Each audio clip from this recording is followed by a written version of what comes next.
जय हिंद, जय महाराष्ट्र भावांनो. भावांनो, SSC-GDची exam date जे आहे ते जवळपास समाप्त झालेली आहे आणि जे एक्झाम डेट आहे, जे पेपर लीक किंवा पोटापोटी जे गोंधळ झालेला आहे पेपराचा, तो महाराष्ट्र सोडून बाकी अदर या ठिकाणी राज्यामध्ये झालेला आहे. पण आपल्या महाराष्ट्रामध्ये तर संपूर्ण पेपर या ठिकाणी समाप्त झालेले आहेत आणि जे उरलेले जे राज्य आहेत ते थोड्या दिवसात आता समाप्त होणार आहेत. आणि आपण सर्वजण या ठिकाणी वेट करत असाल की महाराष्ट्रामधून भरपूर पोरं या ठिकाणी SSC-GDला फॉर्म भरतात, पण मोजके जागा असतात, मोजकेच मुलं या ठिकाणी सिलेक्ट होणार आहेत. तुम्हाला सर्वांना माहीत आहे फिजिकलला 8 गुणा पोरं या ठिकाणी बोलवून घेतात ते, आणि या ठिकाणी मेडिकलला 2 गुणा पोरं बोलून घेतात, फायनल 1 सिलेक्ट होतो. तर ठीक आहे. आणि जी आपली आन्सर की आहे ते कधी येणार आहे आणि फायनल मार्क कधीपर्यंत आपल्याला कळणार. आन्सर की नंतर कोणी जर ऑब्जेक्शन घेतो त्यानंतर फायनल आन्सर की येते.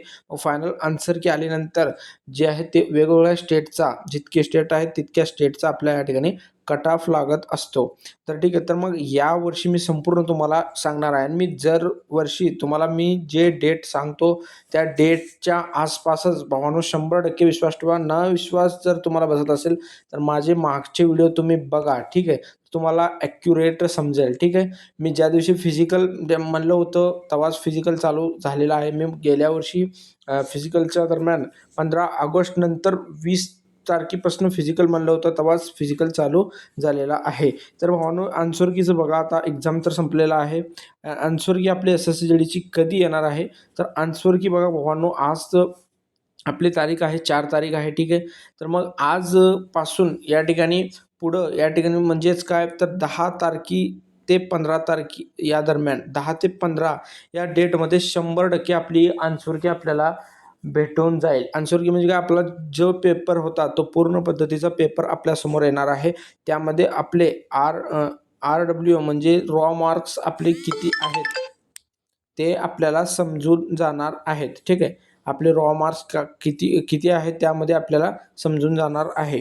आणि ते फायनल मार्क आपल्याला जेव्हा स्कोर कार्ड येतो तेव्हा आपले फायनल मार्क कळून जातील आणि नॉर्मलायझेशन मार्क कळून जातील आणि कुठल्या शिफ्टला किती नॉर्मलायझेशन झालं आहे. जवळपास मी सांगेन की नॉर्मलायझेशन जो आहे तो तुम्ही 5 ते 7 मार्क तुम्ही धरून चला, ठीक आहे.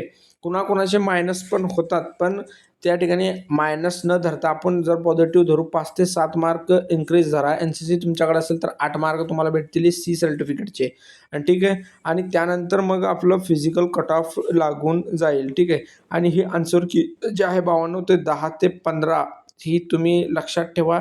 या तारखेला 100% आन्सर की येणार आहे. याच्या तुम्हाला लेट पण होणार नाही, काही बी नाही. प्रोसेस हा फास्ट होणार आहे आता. कारण काय झालं आहे की एक्झाम आधीच याने खूप लेट घेतलेली आहे, त्यामध्ये एक्झाम तुटलेला आहे, सगळी लिंक तुटली एक्झामची. तर मग आता प्रोसेस हा फास्ट होणार आहे भावांनो, ठीक आहे. तर मग एवढंच सांगायचं आहे की 10 ते 15 तारीख यामध्ये आपली आन्सर की 100% येणार आहे भावांनो, ठीक आहे. जय हिंद.